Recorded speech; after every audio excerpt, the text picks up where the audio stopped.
Aspetta che arriva anche Stefano. Dai, aspetta, no, Renato Bari. Sì, e finiamo. Com'è Bruno allora? Silenzio. silenzio. Lei dove c'è chi ha più di 70 anni, o quasi 80, che insomma vuoi fare l'amore, non si rassegna neanche a morire.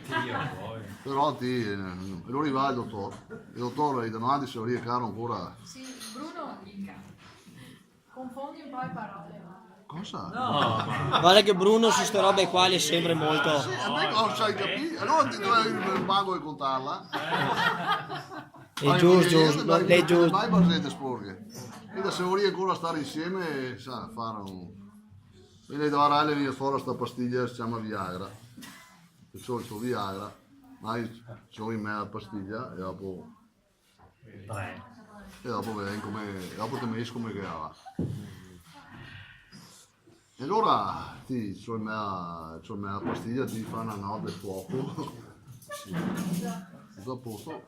Però ogni tanto sente fissare le rece. E io, Maria, ma mi spisa le rece, ben dai, sta buono, dai che ti va bene, va avanti. Bon. E domani arriva al dottore, dai tornando dal dottore domani, che fissia sempre le rece. No, ma mi fissa, ma sta tranquillo, va avanti, boh, basta. E io dopo torno dal dottore.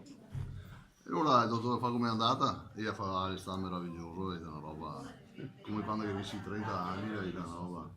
E ti Tony, no lei da, ma non so lei da, ma sente sempre fissare le rece. Ebbene lei da Tony a 80 anni ti aspetti che gli applausi.